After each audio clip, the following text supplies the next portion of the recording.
I'm going to pass you over now to Shyam, who will introduce himself and the kind of the focus of the next session, which is probably of great interest to many, many of us, is around sleep. So thank you and welcome, Shyam. Hello, can you hear me and see my slides? Yes. Excellent.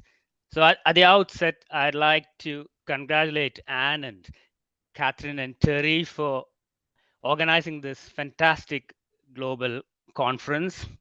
And thank you all for giving me the chance to speak to you today.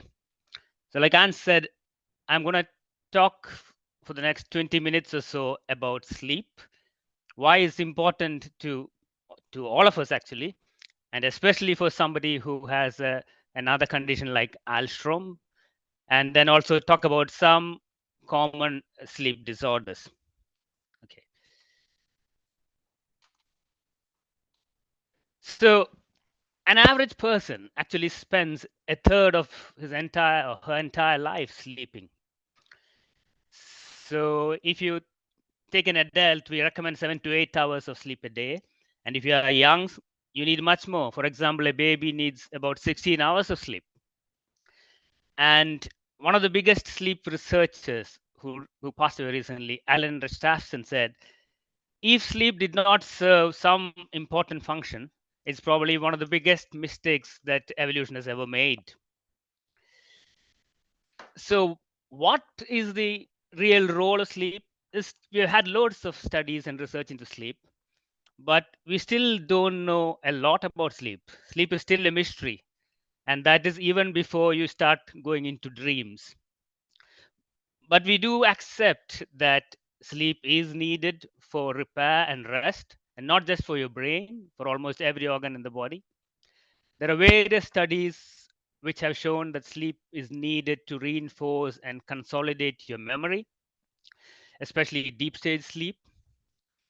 And there have been various studies, especially in mice, which prove that when you're asleep, a lot of toxins get removed from the brain. For example, when you sleep, your blood pressure goes down, the blood pressure in the brain goes down, and the fluid around the brain, the cerebrospinal fluid in mice, have been shown to have sort of pulsed extra movement during sleep, which could wash away proteins like amyloid. And amyloid, beta amyloid is a protein which accumulates in various degenerative diseases like Alzheimer's, dementia, and so on. So there is a role in detoxifying toxins. And there are studies which show that it improves immunity. And if you think, as any organism, we need to adapt to live during the daytime and the nighttime. And so some animals predominantly are nocturnal. And so this adaptation also needs sleep. But what we do know, though, is if sleep doesn't happen, there's a lot of problems. And I'll come to that in a bit later. You might have heard about the body clock, otherwise called the circadian rhythm. So this is something which roughly regulates us over a nearly 24-hour period, about us being alert, us being asleep, and also controls a lot of other body systems. So when light goes down towards evening or light at night, when there's no more light, the melatonin is a hormone which gets secreted from the brain, and things slow down, and you get your deepest sleep usually in the small hours of the night, like 1 o'clock, 2 o'clock, and that's your really deepest sleep. And then when light comes in the morning, the melatonin secretion stops and things start getting active. You get your bowel movement, you start getting more alert, and your muscles and your greatest cardiovascular strength are usually about 4 to 5 hours before you go to sleep. And that's why evening has always been a good time for exercise. And how this system is controlled is a bit complex. The main master clock is supposed to be in a part of the brain called the hypothalamus. And that master clock is called the suprachiasmatic nucleus. And that's where it is. So when darkness falls, the retina at the back of your eye through some nervous connections tells this clock to start and increase production of a hormone called melatonin, which comes from a gland, the pineal gland at the base of the brain. So melatonin is actually related to one of the amino acids called tryptophan. And that's why, as you heard in Pedro's talk, there is lots of interest of food containing high tryptophan, like legumes, nuts, and dairy products, which are supposed to really improve and increase the quality of your sleep. So there are two things. One is the circadian alerting signal, which is trying to keep you awake. And then is your body's inert sleep load, which will get bigger and bigger and heavier the more you have been awake. So if you're not slept for a longer time, the sleep load will become more. And the balance of this inert driving sleep load and your alerting rhythm is what decides how alert or sleepy you are. And usually the balance is something like that. Towards early morning, like I said, you are really, really sleepy. The alerting rhythm is at the lowest and the pressure to sleep is highest. There's also another dip, usually around afternoon, which is roughly now. And if some of you are feeling sleepy, it's not just me, it is your body clock. That is, you get this afternoon dip. And we heard about teenagers in the previous talk. And teenagers are special and they are a bit different. And their clock is also a bit different. And one of the main differences is that they tend to want to go and sleep a bit later.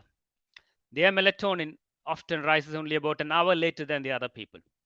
And you all know how difficult it is for teenagers to wake up early in the morning. They have a dip of energy and they take it till sometimes 9 o'clock and 10 o'clock. And we have had talks about why schools and universities for teenagers should have a later start. So there is something in physiology which makes that happen. And then they have this afternoon slump, maybe a bit later, where they crave a snack, and some of them eat a lot in the evenings. So that's the sort of biological clock or the cycle which goes on. So there are various methods of studying sleep. This is me decades ago as a sleep registrar. And there are the most sort of standard ideal sleep studies, something called as a polysomnogram, where you get admitted overnight. You got a lot of wires measuring your brain waves, the EEG, and something to measure your muscle tone, your breathing, your airflow, your oxygen, your pulse, video to see if you have got abnormal movements. So that's a full polysomnogram. But that needs admission. A lot of other sleep disorders you can do with some home testing kit. And this is what a polysomnogram will store. It gives you loads of details. It gives you stages of sleep. It gives you how long it took for you to fall asleep after you went to bed, how many times you've woken up, because it's measuring your brain and tells you when you're awake and not awake. And these blue bits are what is called a part of sleep called REM sleep, or rapid eye movement sleep, which is the sleep when you actually dream. And the other part of the sleep is called non-rapid eye movement, or NREM sleep. And usually the most amount of sleep you get is what is called the N2 NREM sleep. And I'll just show that once again to simplify. So the test will tell you when you're awake, whether you are in NREM 1, 2, or 3, and whether you are in rapid eye movement sleep. And the rapid eye movement sleep comes about an hour to 1.5 hours gap. And as the night goes on, the rapid eye movement sleep is more and more. So more often dreams happen in the second half of the night. And there are things which specifically worsen your sleep quality. For example, if you take too much alcohol, you will fall asleep quite quickly, but it reduces the rapid eye movement sleep and so on. Okay, so why am I talking about sleep? Sleep is an important thing. And if you look at the economy of all these sleep products, it's huge. Just in the last 5 years, from 2019 to 2024, the total global sleep economy is supposed to have grown from around 430 billion to around 585 billion. So there is a huge economy there. And part of it includes things like beds and mattresses and things like that, but also a lot of sleeping aids. This is an advertisement for a hotel in Japan, which advertises short nap rooms. This is a big bed company which has been promoting a restaurant because some of the food, like you heard again, seafood there and some legumes and olives, which may have some role with sleep. So it is a big, and it's big because sleep is a big problem. There is a lot of things disrupting sleep. About a third of the US population, apparently, adults don't get the recommended amount of 7 hours sleep. And if you look at the last decade to now, so-called developed decade, in developed countries, we are probably sleeping an hour or an hour and a half less than what we used to sleep in the previous century. And a lot of diseases and metabolic diseases may be linked to this. So what are the things which really interfere with a good sleep? Or why are people sleep deprived? I think the commonest reason is that people just don't go to sleep long enough. You're doing things on a computer or laptop till late in the night. Some people have to get up early morning because of various commitments, and so you don't get enough sleep. Things which interfere with sleep also include caffeine. If you take more caffeine, especially after say 3 o'clock in the afternoon, that is going to have an effect. I already mentioned alcohol and drugs, and there are people who do shift works. And however you try to sleep in the daytime, when the rest of the world is not asleep, it causes problems. You tend not to get the same quality of sleep. And also too much noise from a very heavily snoring partner and extremes of temperature. Ideally, your bedroom should be colder than the rest of your room. For us here, we would say it's 18 degrees. For the Americans, it's about 55 degree Fahrenheit. And so it should be colder than the rest, but not to extremes. And there are a few primary sleep disorders, and I'll briefly talk about obstructive sleep apnea, which is quite common. The most commonest is insomnia, and there are other disorders which may be interfering with sleep. And then if you have medical problems, some people have pain and neuropathy, some people have to pass urine many times in the night, some people have other neurological problems. All this obviously will interfere with sleep. And what is the science behind this? So, when you sleep, you're actually resting. And when you're resting, your body is not being prepared to fight or fright. But if you don't get enough sleep, the hormones for fighting, the catecholamines, the adrenalines, and the steroids, the cortisol, they are increased. And they can cause long-term and short-term issues. Your blood pressure doesn't go down, and then your blood pressure starts going up. And I'll show you proof that disrupted sleep reduces insulin sensitivity. And one of the hormones which make you feel that you have eaten enough and your appetite is, you don't need anymore and your appetite is full, is leptin. And leptin decreases when sleep is disturbed. And ghrelin, the hormone which want you to eat more, it is increased. So that causes problems. Also, there is effects on the immune system. Inflammatory markers like interleukins 1, 6, and things increase, and that can cause effects on various systems and cause problems. So if you ask me broadly, if you don't sleep enough, you get a lot of metabolic problems, there are some immunologic problems, and then there is some neurodegenerative issues. And the metabolic problems are quite important. Whatever be the reason, whether you don't sleep enough or your sleep gets fragmented because of other problems or you're not getting the proper circadian alignment, all these factors which we mentioned, the sympathetic activation and the increased steroids and the oxidative stress and the interleukins, they impair your insulin sensitivity. You get more and more insulin resistant. And if you have diabetes, it becomes difficult to control. So these were studies done in people who were healthy and did not have diabetes. And when they were restricted to just 4 hours sleeping per night for just 6 nights, their glucose clearance dropped by 40% and the insulin response dropped by 30%.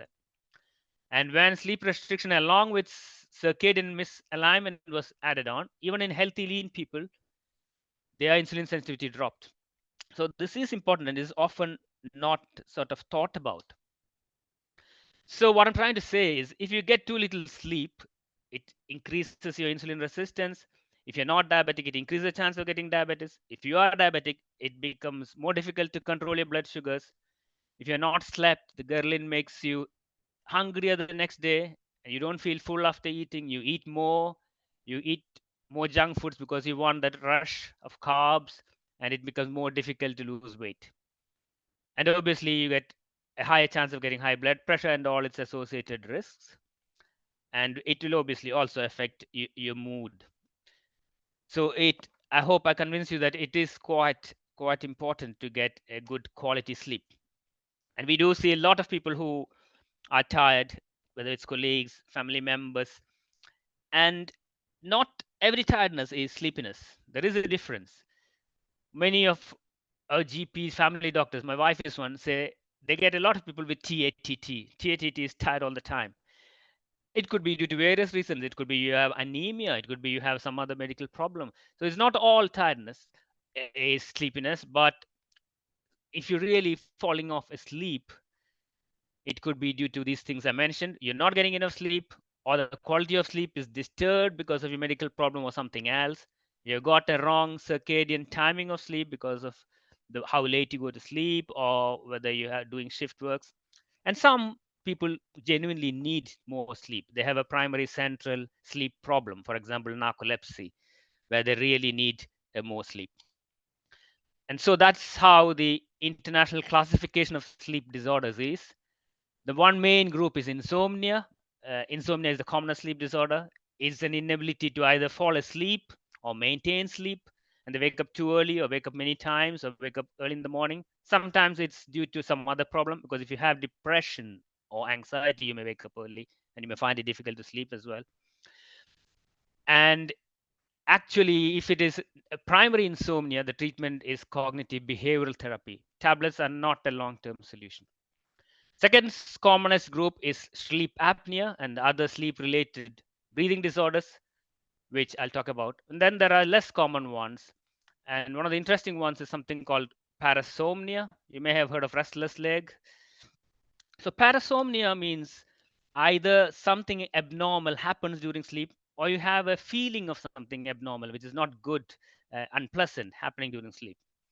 And the commonest ones, which you may have heard about, is sleep talking and sleepwalking. These mainly happen in the non-rapid eye movement sleep. And as I told you, the non-rapid eye movement sleep happens in the first half of the night. And most of these happen in younger people. And many youngsters outgrow this. Once they are into their teens, many of them outgrow sleepwalking, sleep talking, and this night terrors where small babies wake up and cry suddenly and go back to sleep. They all grow out of it. Whereas some other problems are more during the rapid eye movement sleep. They're called the REM disorders. And one of them is more in older people, especially associated with neurodegenerative disease like Parkinson's, where they act out their dreams. Because normally in REM sleep, your muscle tone was very floppy. Otherwise, you would act out your dreams. So if that tone loss doesn't happen, they get problems. And yeah, I see the question from Kerry about melatonin. We are going to get to there. I'll move on. This is just a thing called a painting, which supposed to describe nightmare and sleep paralysis, which basically means you have woken up, or you feel you've woken up, and you feel you're not able to move, and you feel there's a heavy something sitting on your chest, which prevents you breathing. And this happens usually in REM sleep, where the muscle tone is gone. So just to say again, the most common cause of excessive sleepiness is insufficient sleep syndrome, and the next would be sleep apnea. There are a lot of people who have other substance use or medic use and so on. So what is sleep apnea? Sleep apnea is if you don't have much space at the back of your throat, when you sleep, your muscle tone goes floppy. So either if you have a short neck, or you put on weight, or you have big tonsils or a big tongue, and especially when you lie on your back, this narrows and the air can't go down. So when the air can't really go down, you snore, and when it's very narrow, you stop breathing, and it looks as if you're gone all quiet. And after some time, the oxygen drops. When the oxygen drops, the brain wakes up, and you go and start breathing again. So that is the apnea and the waking up.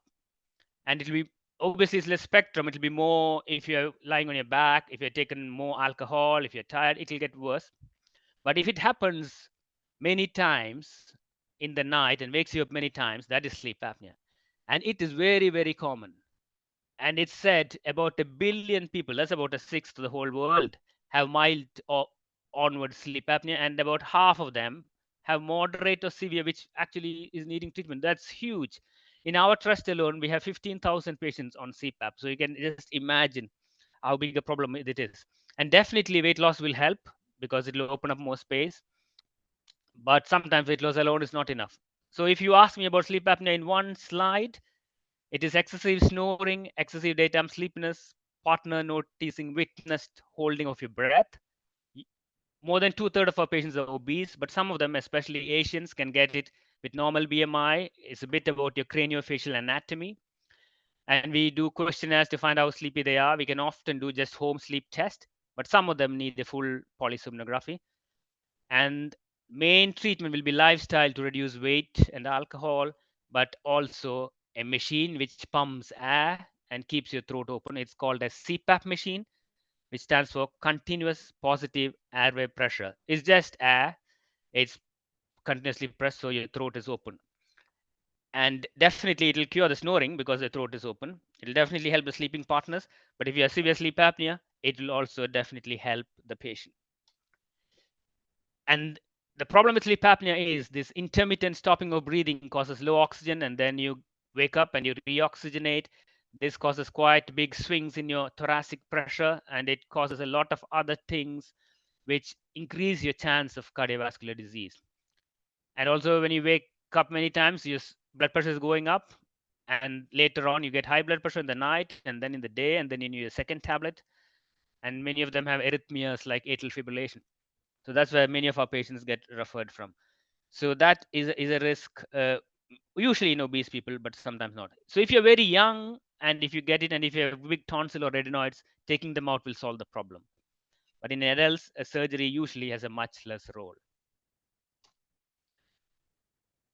So what about sleep and vision impairment?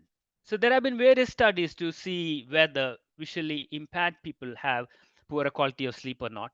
But the results actually are not really very consistent. Some studies said yes, some studies said no. If you have significant visual impairment and really lost light perception, there may be problems with sleep timing issues.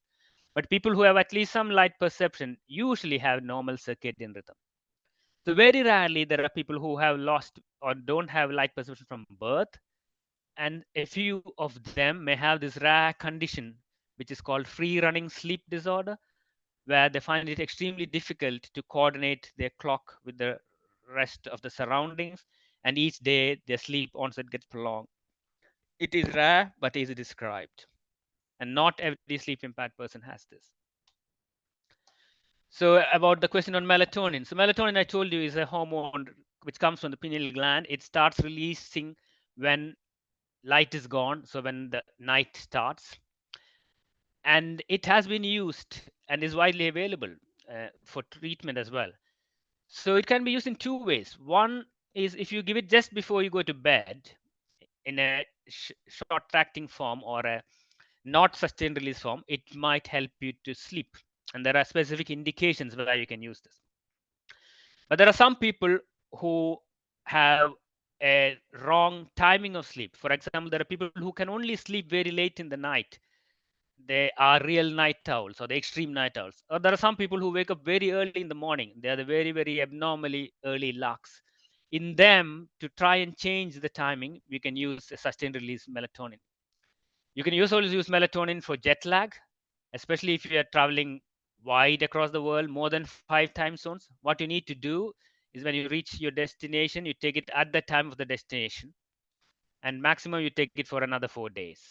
It is not really needed in a short journey.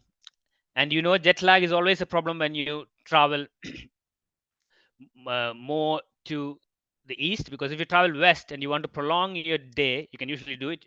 I can go from here to America and then I got a slightly longer day and I can sleep off. But going the other way is usually the problem. So the guidelines for melatonin is, like I said, the short immediate release preparations for a jet lag in adults. The use of the sustained release form has been used mainly in children and adolescents with attention deficit hyperactivity disorder, usually when they have some other neurological problem as well. But I have to reinforce, the first step is always making sure you have good sleep hygiene. This is an add-on. And in elderly people over 55, melatonin has a license for a short-term use, maximum of 13 weeks, to treat primary insomnia. Main treatment for insomnia remains cognitive behavioral therapy. And NICE did publish something about use of melatonin for sleep disorders in adult with blindness. And what they said was the evidence was very limited. And so it said it's not possible to say any specific dose and how long. So clearly, there is no real solid evidence for that. So what can you do? We call this sleep hygiene, and some people don't like this term. It's not that the room is not clean enough or your bed is not clean enough. It's just the behaviors which you should develop to try and get a good night's sleep. And I think the most important thing is to try and stick to a consistent sleep schedule and try and do exactly the same things before you're going to bed.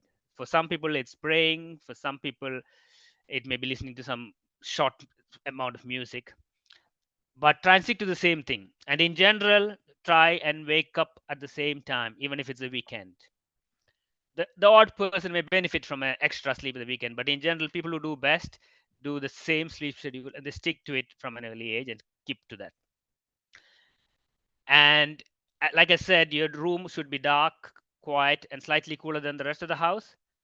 And for the present generation, whose bedrooms look like some sort of city with all lights flashing and their fancy watches and phones and all, you need to avoid the screen because the blue light is known to reduce melatonin or delay melatonin secretion. And you've heard a lot from the diet aspect. And obviously, you need to take a special care about how much caffeine you take in the afternoon and onwards. And I mentioned about alcohol. And also, don't have very big, heavy meals late in the night. That's not good for your metabolism. That's not good for your sleep. And try and limit your daytime naps. Physical activities not only help your metabolism, but they also help you sleep better. And obviously, a primary sleep disorder needs specific treatment, whether it's cognitive therapy, sometimes tablets for narcolepsy and restless legs, and so on. And I think I'll stop there. I've exceeded the time. I'd like to thank everybody, both in our clinic here and all the patients and people in ASUK and elsewhere who really have been great in setting up our service. I've been a part of this Birmingham service now for 15 years, believe it or not. I'm basically a respiratory and sleep physician, but I've also been doing the rare diseases clinic here. Thank you. Thank you very much, Shyam. I have some questions for you. Can you hear me clearly? Yeah, yes, I can. Yeah. Okay, so got a couple of questions, but we've also got some comments from mums and dads about things they've tried. Okay. So the one question that's come in, it says, my daughter has no light dark perception. So the reta is not telling her brain that it's time to sleep. She has therefore great difficulty in sleeping. Is there anything that can help with this? I know Yes. I've lost the end of that question, but it just says on. Yeah, I think I briefly touched upon this. There is some studies which show that there is a problem of trying to get to sleep when you have no light perception. This 24-hour free running sleep is usually when you have not had light perception from early childhood. There, your clock is not working, and every day you tend to sleep at a later time. But that is rare. There are things you can do. One of the things we try is something called chronotherapy to try and bring back the time to a specific area. Obviously, if you have no light perception, you cannot use light because chronotherapy partly uses light. In some people, melatonin has helped, and if it is a rare disease, you can have specialist agreement to use melatonin out of normal guidelines. So there are some children who have used melatonin, and whatever you can do to, as far as possible, try and stick to one schedule, even if it's different to yours, is what I think often works.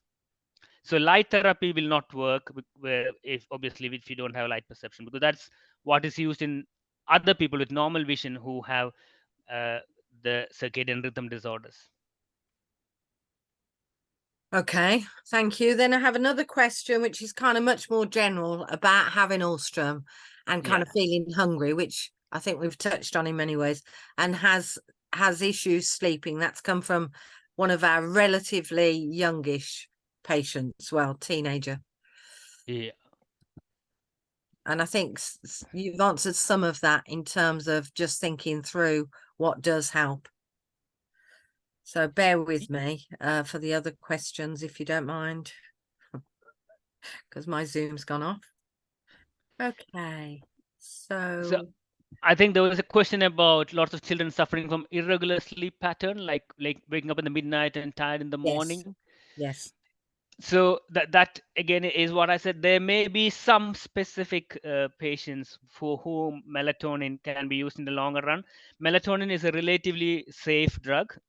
If you know, you can get it even over the counter in the UK. And there are some children who have used it for a long time. It is reasonably safe, but it is not to be used if it really is not making a difference. So for some specific rare problems, we have used it longer term. And clearly, I think before you do go on to medications, it's important that you address the sleep hygiene bit as much as possible. And I can't stress enough the role of exercise in younger children to get them tired enough to sleep. So not just the metabolic bit, even otherwise, sleep itself is so much better when you have exercise. And you may remember, for the general population, when COVID came and people were all stuck in their houses, a lot of people developed sleep disorders just because of the lack of going out and getting the exercise in. Okay, thank you for that. So it sounds to me as if some of the things you're saying are around exercising in the day, getting fresh air, eating well, going to bed and waking up at regular times, even at the weekend, having your room fairly cool, taking out all screens, not using your phone or TV or whatever else, whatever screen. No TV in the bedroom. No, never. Yeah. And kind of that difference, making that difference between your kind of day and night. So that might mean, having a warm bath or having a milky drink or preparing for bed, so that your body and mind know you're going to bed. Exactly. Do the same thing every night, so your body knows you're going to sleep now. Okay, perfect. I'm sure we're going to have more questions, Shyam, that we will be sending on to you. A big thank you. Yeah, a big thank you for your time. Much appreciated. I see you still at the hospital today. I am here. Oh, sorry, I didn't blur my screen. About that. That's fine. Bye. Okay, thank you. Thank you.